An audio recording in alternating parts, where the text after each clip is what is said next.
Buen día, profesor Cortina. A continuación, voy a leer un artículo científico que tiene como título Del poder y la memoria en el conflicto palestino-israelí, escrito por Luis Alexander Montero Moncada.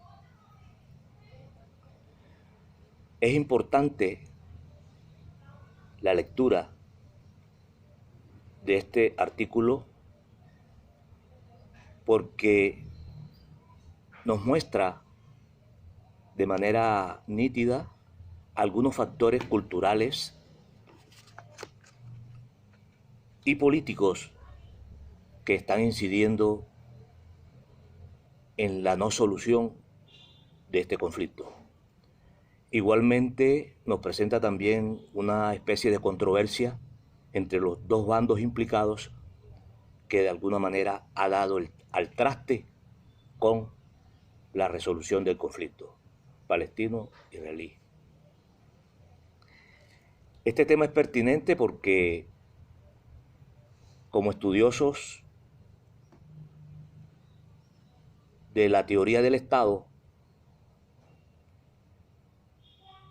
nos ofrece el tema de Palestina, nos ofrece algunos elementos interesantes para alimentar nuestra enciclopedia acerca de los elementos integrantes del Estado.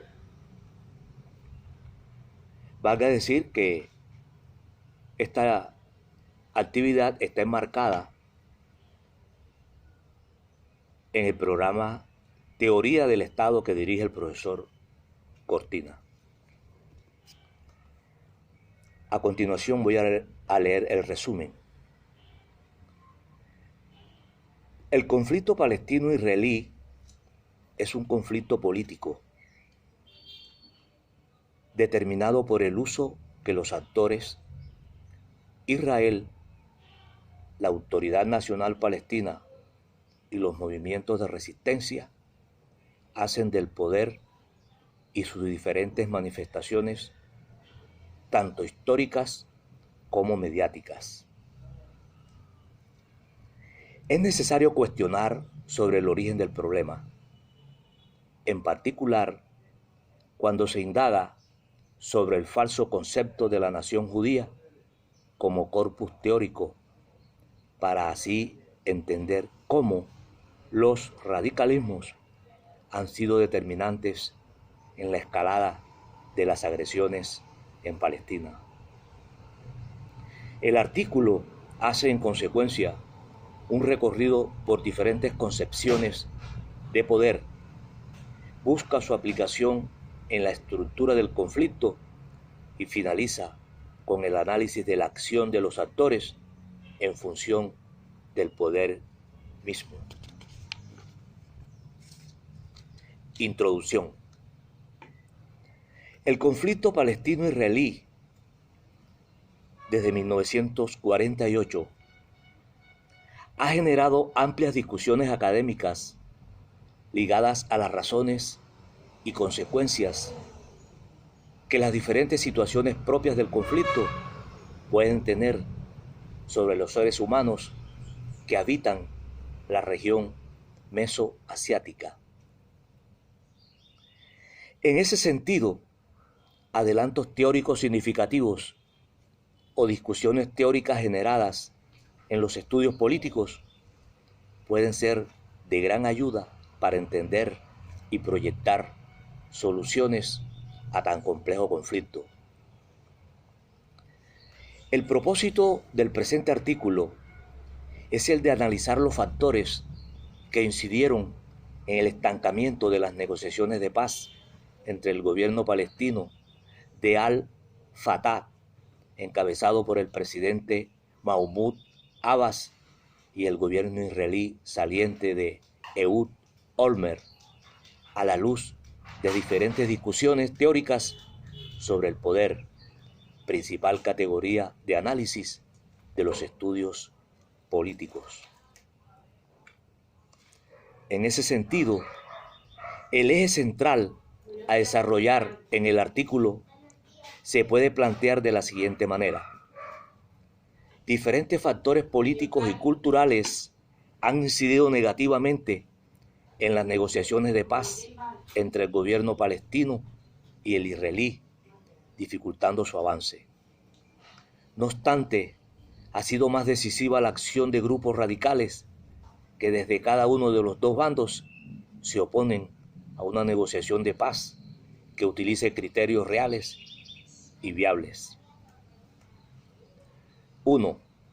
Factores políticos y culturales incidentes en las negociaciones de paz. En el lector desprevenido existe la facilidad de creer que el conflicto en el Medio Oriente entre palestinos e israelíes es de vieja data y que tiene algunos elementos estructurales insalvables.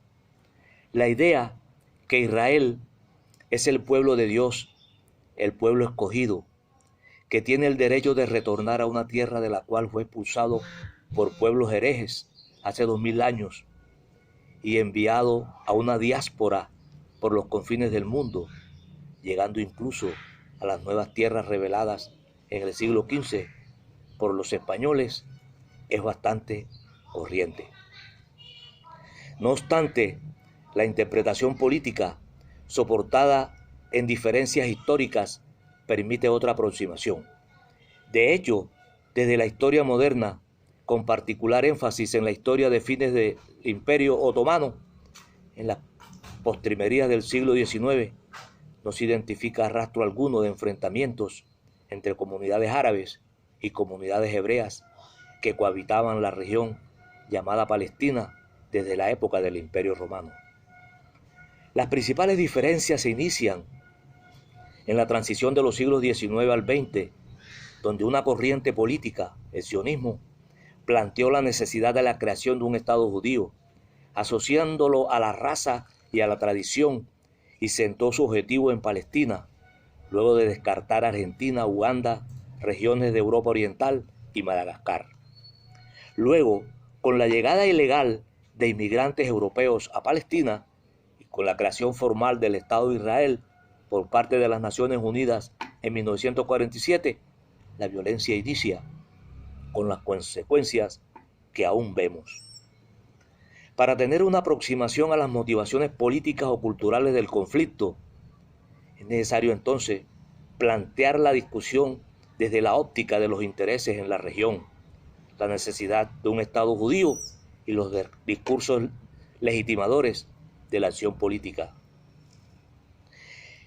1.1. El poder y el mito en la génesis del conflicto palestino-israelí.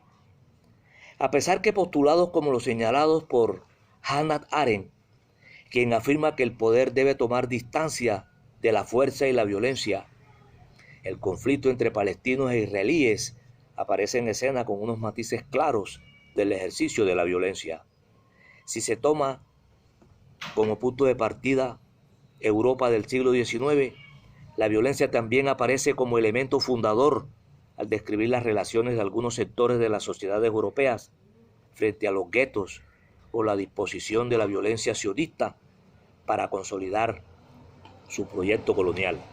En ese sentido, la definición de Weber sobre el ejercicio del poder, entendida como la probabilidad de imponer la propia voluntad dentro de una relación social, aún contra toda resistencia, y cualquiera que sea el fundamento de esa posibilidad, aparece frecuentemente. Poder soportado en la violencia, ejercido cuando se excluyó de la vida social a comunidades judías europeas y cuando se tomó la decisión por parte de los sionistas de optar por tierra palestina bajo los intereses del petróleo recién descubierto por los ingleses en el Medio Oriente. Gracias.